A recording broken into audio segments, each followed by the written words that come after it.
शादीशुदा जीवन में एक पुरुष का परम कर्तव्य क्या है? अपनी अर्धांगिनी को प्राण मानना। जैसे हम प्राणों के पोषण के लिए हर बचाव रखते हैं और प्राणों के पोषण के लिए जो इच्छा हुई तत्काल उसकी पूर्ति करते हैं, ऐसे अर्धांगिनी को, अपनी पति को अपना प्राण मानना। बिना उसकी सलाह के कोई धर्म कार्य भी न करना। धर्म कार्य करना है तो उससे सलाह लेकर। अगर वो थोड़ा रुक्ष स्वभाव की है, कड़वी स्वभाव की है, प्रतिकूलता देती है, तो हमें सहन कर जाना। केवल एक बात ना हो, पर पुरुष से रमण करने की लालसा न रखती हो, तो हर व्यवहार उसका हमें सहन कर लेना चाहिए और उसको भगवान के मार्ग में प्यार से, दुलार से चलाना चाहिए। जैसे पत्नी के लिए कहा, ऐसे पति के लिए। पति की प्राण है पत्नी। अर्धांगिनी का मतलब क्या होता है? हमारी प्राण है और उसके लिए प्राण पति है। दोनों जब ऐसे प्रियता से चलते हैं तब धर्म का निर्वाह हो जाता है और भगवत प्राप्ति के योग्य बन जाते हैं। और महाराज, एक पति पत्नी को अपने बच्चों के प्रति क्या कर्तव्यों का मुख्य पालन करना चाहिए? हाँ, पति पत्नी को बच्चों के प्रति ऐसा कर्तव्य पालन करना चाहिए कि भगवान ने हमको ये बहुत बड़ी सेवा दी है।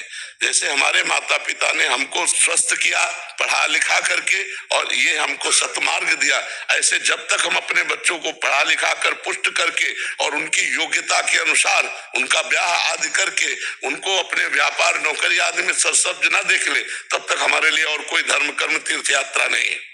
हम नाम जप करते हुए इतना रुपया कमाए, पढ़ाए लिखाए अपने बच्चों को, और जैसे हमें हमारे माता पिता ने समृद्ध बना दिया, ऐसे हम बच्चों को समृद्ध बना के फिर चाहे वैराग्य लेकर के तीर्थ याटन करे और भजन करे तो उसे कोई दोष नहीं लगे। कुमार जी, जब बच्चे समृद्ध हो जाएं, उनका अपने माता पिता के प्रति क्या? बच्चों का सबसे बड़ा कर्तव्य है कि उनके लिए और कोई भगवान नहीं है।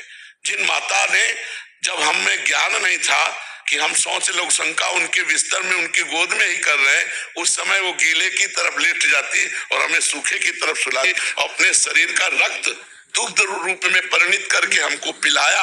ऐसी माता पिता जब वृद्धावस्था को प्राप्त हो रहे हो तो जवान पुत्र को चाहिए कि किसी मंदिर आदि के भगवान की आराधना नहीं, अपने घर में विराजमान माता पिता की भगवान की तरह आराधना करे, उनकी सेवा करे, उनकी आज्ञा में रहे, रोज उनको प्रणाम करे, मेहनत से रुपया कमा कर धर्म पूर्वक माता पिता की सेवा करे। वस्त्र है, भोजन है, औषधि है, अपने हाथ से भी सेवा करे और धन से भी सेवा करे और मन से भी सेवा करे, तो ऐसे माता पिता की सेवा करने वाले पुत्र को अपने आप भगवत प्राप्ति हो जाती है।